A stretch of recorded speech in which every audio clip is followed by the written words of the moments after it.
Equipotential surface पे आज हम बात करेंगे। इक्विपोटेंशियल सरफेस होता क्या है।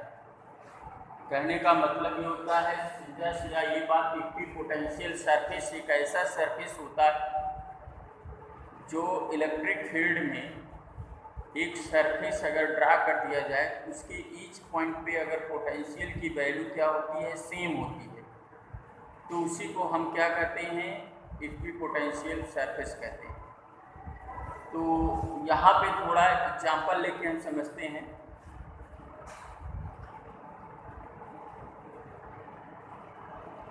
यहाँ पे वो पॉइंट लिया और वो पॉइंट पे प्लस क्यू कूलम का चार्ज है, और ये यहाँ पे वो पॉइंट पे प्लस क्यू कूलम का चार्ज है, तो इसके अराउंड इलेक्ट्रिक फील्ड प्रोड्यूस हो जाती है।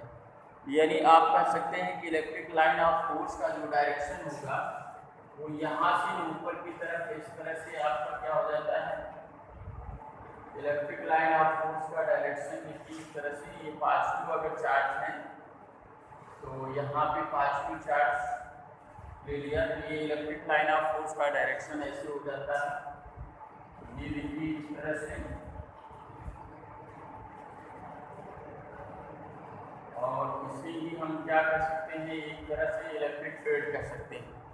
अगर वो पॉइंट पे प्लस क्यू कूलम का चार्ज है तो इलेक्ट्रिक लाइन ऑफ फोर्स का डायरेक्शन इस तरह से होता है। अब इस पर देखिए, अगर हम यहाँ पे स्मॉल आर का रेडियस ले लें, ये स्मॉल आर रेडियस ले लिया है, और इस पर इलेक्ट्रिक पोटेंशियल की बात करें तो आप जनरली पढ़ चुके हैं कि वो पॉइंट पे प्लस क्यू कूलम का चार्ज होता है, तो स्मॉल आर की डिस्टेंस में यहाँ पे पोटेंशियल आपका होता है 1/4 पाई एप्सिलॉन नॉट Q/R होता है। O पे प्लस क्यू कूलम का चार्ज स्थित होता है, तो O से स्मॉल आर की डिस्टेंस पर अगर कहीं कोई पॉइंट है तो वहाँ पे आपका इलेक्ट्रिक पोटेंशियल जो होता है V = 1/4 pi epsilon not Q/R होता है। तो यहीं पे अगर हम ये देखिए स्मॉल आर की रेडियस ले लिया, यही वाला पोटेंशियल यहाँ पे है V = 1/4 pi epsilon not Q/R। तो अगर हम इसी का ऐसे रोटेशन करा दें, जैसे इस पॉइंट पे है तो यहाँ पे इसका रोटेशन, यहाँ पे इसका रोटेशन, ऐसे रोटेशन करा दें तो आपकी रेडियस जो होगी वो कांस्टेंट हो जाएगी। तो रेडियस आप कांस्टेंट करा सकते हैं। तो यहाँ पे देखिए जितना स्मॉल आर की है उतनी ही डिस्टेंस पे यहाँ पे पॉइंट, उतनी डिस्टेंस पे यहाँ पे पॉइंट, उतने ही डिस्टेंस पे लगभग ये पॉइंट आपका आर, फिर यहाँ। इसको अगर हम ऐसे मिला दें तो ये इस पॉइंट पे आप देखेंगे, अगर हम ऐसे मिला दिया जाए मतलब रेडियस आपके, अब देखिए यहाँ भी आर, यहाँ भी आर रेडियस सब कांस्टेंट हो गए, तो V = 1/4 pi epsilon not Q/R होता ही है। तो इसके इस पॉइंट पे और इस पॉइंट पे और इस पॉइंट पे, इस पॉइंट पे, इस पॉइंट पे, इस पॉइंट पे, इस पॉइंट पे, इस पॉइंट पे, यानी यहाँ इस सरफेस के इस पॉइंट पे पोटेंशियल आपका कांस्टेंट होता है। उसी को हम क्या कहते हैं, इक्विपोटेंशियल सरफेस कहते हैं। मतलब ये इलेक्ट्रिक फील्ड में खींचा गया एक ऐसा सरफेस जिसकी ईच पॉइंट पे क्या हो जाता है, पोटेंशियल की वैल्यू बराबर होती है, यानी समान होता है, या क्या होता है, इक्वल होता है। उसी को हम क्या कहते हैं, इक्विपोटेंशियल सरफेस कहा जाता है। तो यहाँ पे रेडियस हमारा हर जगह क्या है, सेम। अगर हम रेडियस को हटाएं, ये पॉइंट ले कंसीडर करें, तो यहाँ पे क्या हो जाएगा, इसके इस पॉइंट पे पोटेंशियल आपका क्या होगा, सेम होगा। और ये देखिए इस सरफेस पे इलेक्ट्रिक लाइन ऑफ फोर्स का डायरेक्शन सदैव हमेशा के लिए ऑलवेज क्या होता है, परपेंडिकुलर होता है, और पोटेंशियल सेम होता है हर जगह। जैसे यहाँ पॉइंट ए मान लें, यहाँ पॉइंट बी ले मान लें, तो आर रेडियस यहाँ से इसका भी है, आर रेडियस इसका भी है, पोटेंशियल दोनों जगह सेम होगा कि नहीं होगा।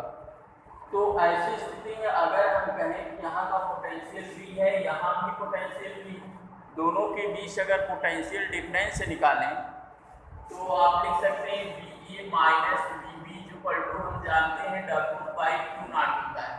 अगर यहाँ टेस्ट चार्ज रखते हैं और यहाँ से यहाँ तक ले आते हैं, तो आप टेस्ट चार्ज को जब यहाँ से यहाँ लाएंगे तो वर्क डन करना पड़ेगा। तो वही देखिए और पोटेंशियल डिफरेंस निकाल लें, तो VA minus VB equal to W/Q0। लेकिन क्या है, ईच पॉइंट पे पोटेंशियल की वैल्यू सेम है, तो यहाँ V माइनस V रख दिया जाए, तो ये आपका आ जाएगा W/Q0। अब देखिएगा V से V कैंसिल हो जाएगा, तो W/Q0 इक्वल टू 0 हो जाएगा, तो W इक्वल टू आप लिख सकते हैं 0। यानी आपका वर्क डन जो होता है, work done 0। Equi potential surface पे ध्यान रखिए, कोई भी वर्क नहीं किया जाता। क्यों? क्योंकि सरफेस पे आपका पोटेंशियल सेम होता है। Potential difference VA minus VB equal to W/Q0 होता है, तो VA की जगह भी पोटेंशियल वही और B की जगह पोटेंशियल सेम होने पे पोटेंशियल डिफरेंस आपका क्या होगा, वर्क डन आपका क्या हो जाएगा, 0 होता है। और एक बात ये कि जैसे वो पॉइंट पे +Q कूलम्ब का चार्ज है, तो इसके अराउंड आपका इलेक्ट्रिक फील्ड में एक सरफेस ड्रा करें, यानी ऐसा सरफेस आपको ड्रा करना है जिसके ईच पॉइंट पे पोटेंशियल आपका सेम हो, उसी को हम कहेंगे इक्वी पोटेंशियल सरफेस कहेंगे। तो यहाँ पे रेडियस कुछ और कम हो गई, यहाँ तो R रही है तो यहाँ पे रेडियस कम हो गई, मान लो R1 हो गई, तो उसको ऐसे से रोटेट कर दिए, तो उसके इस पॉइंट पे पोटेंशियल आपका सेम होगा, यानी यहाँ पे सेम होगा। लेकिन इस सरफेस पे ही शून्य हो, मतलब शायद इस सरफेस पे ही वो कांस्टेंट होगा, इस सरफेस पे ही सेम होगा। लेकिन आगे पीछे अगर यहाँ की बात करें तो डिफरेंट होगा, ध्यान रखना, क्योंकि डिस्टेंस आपकी बदल गई, ये ध्यान रखना है। इस सरफेस पे यहाँ से पॉइंट से रेडियस आपका क्या होगा, हर जगह सेम हो, उसी पे पोटेंशियल डिफरेंस आपका कांस्टेंट रहेगा। ऐसा नहीं कि यहाँ पे मान लिए तो यहाँ पे वही होगा, ऐसा नहीं है, यहाँ पे वही होगा, ऐसा नहीं है, यहाँ पे वही होगा, ऐसा नहीं। डिस्टेंस आपकी बढ़ती जाएगी तो पोटेंशियल इंक्रीज या डिक्रीज करेगा, ये समझना है, ये तो होता है। लेकिन क्या है, इससे आपका हर जगह सेम सरफेस आपका सेम मिलेगा, तब आपका क्या होगा, पोटेंशियल डिफरेंस आपका क्या हो जाता है, आपका इक्विवेलेंट हो जाता है, मतलब सब बात समान हो जाता है, उसी को हम इक्वी पोटेंशियल सरफेस बोलते हैं। और एक चीज मान लो यहाँ से इलेक्ट्रिक फील्ड ऐसे पास कर रही है, इलेक्ट्रिक फील्ड ऐसे जा रही है, जैसे ये सब इलेक्ट्रिक फील्ड ऐसे जा रहे हैं, तो यहाँ से तो देखिए ऐसे निकल रहे हैं, तो डिस्टेंस आपके इक्वल नहीं है, लेकिन इलेक्ट्रिक फील्ड का डायरेक्शन ऐसे ऐसे जा रहा है, तो उस डिस्टेंस से ऐसे से होके निकल जाए। लेकिन अगर कहें कि अगर क्या होगा, इलेक्ट्रिक फील्ड आपका एक्सटर्नल इलेक्ट्रिक फील्ड हो, जैसे इस तरह से ये मान लेते हैं इलेक्ट्रिक लाइन ऑफ फोर्स है, डायरेक्शन यहाँ पे ये मान लिया जाए, तो ये देखिए इस तरह से मान लिया जाए, ठीक है। तो ये वैल्यू अगर यहाँ पे मान लेते हैं, फिर इसके बाद यहाँ पे इस तरह से ये इलेक्ट्रिक फील्ड का डायरेक्शन ऐसे जा रहा है। अब यहाँ पे अगर हम एक सरफेस ऐसे रख दें, ऐसे देखिए सरफेस रख दें, इस तरह से सरफेस ऐसे रख दिया।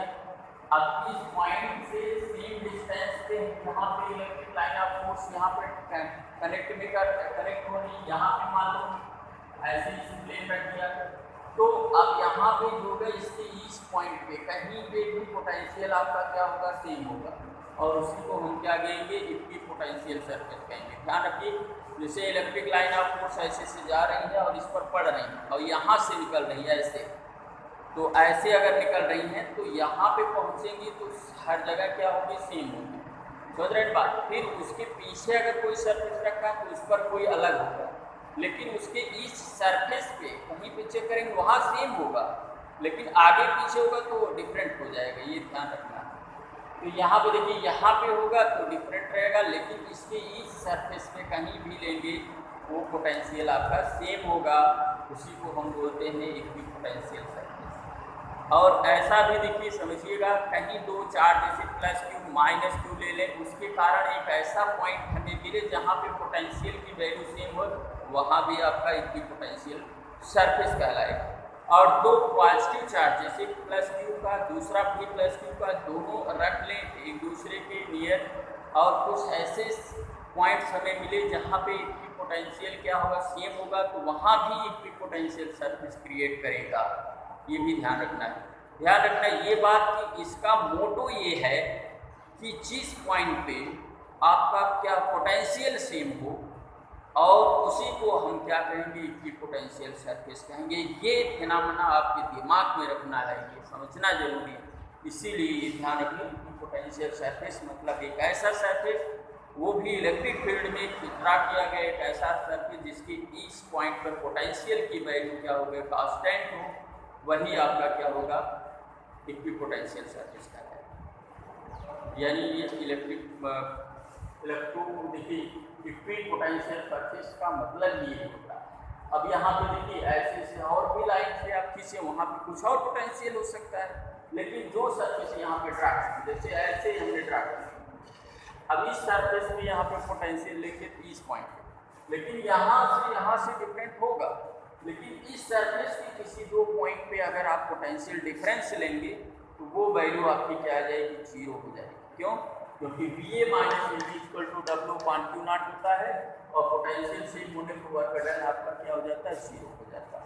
इसलिए कोई वर्क डन नहीं किया जाता इक्विपोटेंशियल सरफेस पर, कोई वर्क डन नहीं किया जाता। Okay, thanks.